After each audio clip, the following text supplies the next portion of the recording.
All right, welcome back to the channel. It's your boy Fanon, and in this video, we're going to talk about what Terence Crawford's team said about what he's doing next. And in my opinion, if he does it, absolutely brilliant move. Let's talk about that in this video.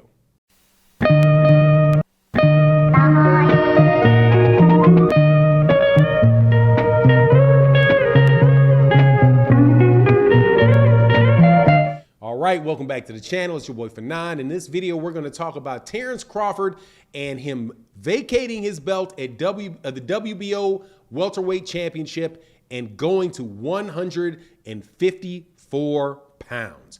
Before I get into it though, please make sure if you are not subscribed to the channel, support the channel and hit the bell icon and subscribe and hit that bell icon so you can be notified of when we release more videos on the channel, and make sure you hit all notifications so that you can get all of the notifications and help the channel grow. Your support would be greatly appreciated.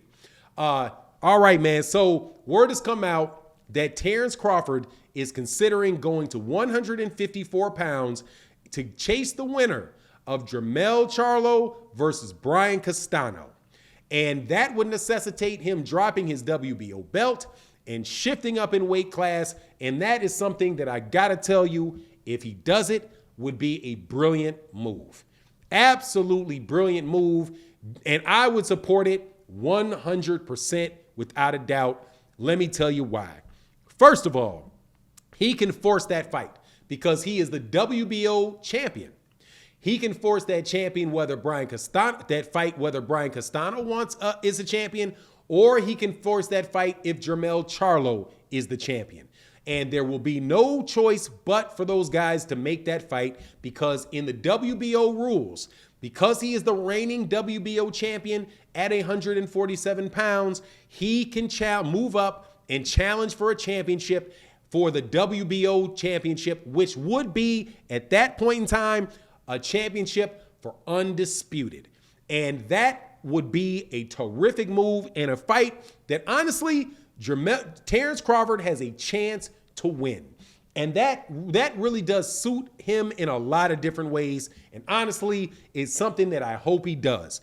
And let me be real specific about why I hope that he does that. I hope he does it because that neutralizes all the promotional stuff, all of the A side, B side with Errol Spence Jr.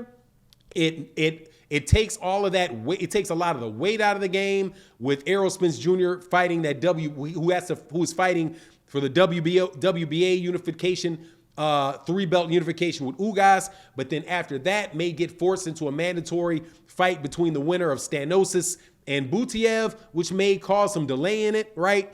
It also is a situation where because he's the WBO champion and it goes to a purse bid type of situation, that he can be treated fairly in how much money he would get in that fight. And this is what I mean by that. The WBO, when they mandated a fight between Dillian Whyte and Tyson Fury, when they dictated what the purse bid, and they also did this for Terence Crawford versus Sean Porter, when they determined what the purse bid amount would be, they said that they were going to take into consideration the purses from the last several fights from both fighters. The purse for Terence Crawford and the purse from JERMELL Charlo is in favor of Terence Crawford. Terence Crawford, from what I understand, earns more money guaranteed for his last several fights on Top Rank than JERMELL earned with the PBC, which could mean that if they don't negotiate it, they may actually have a situation where the WBO orders a fight at 50-50. And if they order the fight at 50-50 for the purse bid, that puts those guys in a position of having a better negotiation and being able to get an undisputed fight for Terence Crawford and against JERMELL, and even more so for Brian Castano, at that weight class, which is not the situation if he was fighting for Undisputed and that Undisputed fight came from a voluntary agreement to do it as a champion, if that makes sense to you. Because at 147 pounds, if he fights Terence Crawford, if he fights Errol Spence Jr., right? Or Eudenis Ugas, if Eudenis Ugas won, right? I'm thinking it's going to be Errol Spence. But in that situation, it's going to be they would come together as a voluntary, and then they would have to negotiate to see, well, oh, I made this much money, you know, I bring this much money, and there's no purse bid kind of locking those guys into, you know, some type of fail safe for Terence Crawford, right? And by that I mean a fail safe is if they go into the negotiation, there is no walking away from it from Errol Spence Jr. or he would lose a belt, right? They can just walk away and go take a fight with somebody else. If it's JERMELL Charlo or Brian Castano and it's a mandated fight because he's moving up in weight and he has to take the fight, and they say, okay, based on the purse bids, that it, you know, based on the past your past income on your fights, it's gonna be 50-50. That means they go into a negotiation knowing that at the worst case it's gonna be 50-50, and so the negotiation would start with that in mind. And then also it makes that fight available for people to buy on a one-fight basis, not on something that is a long-term contract. So if DAZN wanted to buy the fight, DAZN could come with a big bid thinking, okay, man, that's a big fight. Or PBC could come with a big bid thinking that that's a big fight. Or Top Rank could come thinking that's a big bid, you know, with a big bid thinking that's a big fight.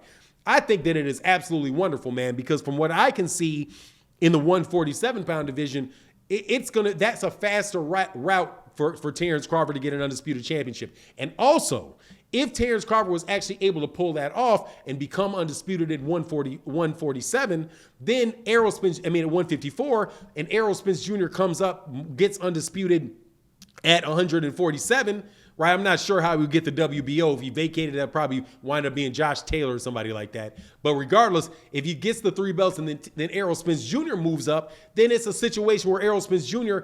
where Terence would have the belts and Errol Spence Jr. would be the fight for him. And that would make a better, more balanced fee structure for that fight, right? Because Terence would be holding all of the belts and Errol Spence Jr. would be moving up. And actually, Errol Spence Jr. could probably force the fight too, being the champions in the other division. So, man, all in all, man, if with Bernie the Boxer, because my understanding is this is Bernie the Boxer that is saying that's what they're eyeing. Honestly, man, I think that's a great look for Terence Crawford, and versus staying at 147 pounds and waiting for Bob Arum to pull the Josh Taylor mandatory out on him or something like that. Because, you know, because if he doesn't have somebody that's negotiating for fights for him at 147 for that WBO belt, Bob Arum's got a lot of guys has a lot of guys at that 140 weight class that he could force Terence Crawford to fight by having the WBO mandated. So if this is true, loving it, great idea from Terence Crawford, and I support it 100%. But anyway, that's my take on the matter. You let me know what you think in the comment section. And with that, I'm out. Deuces.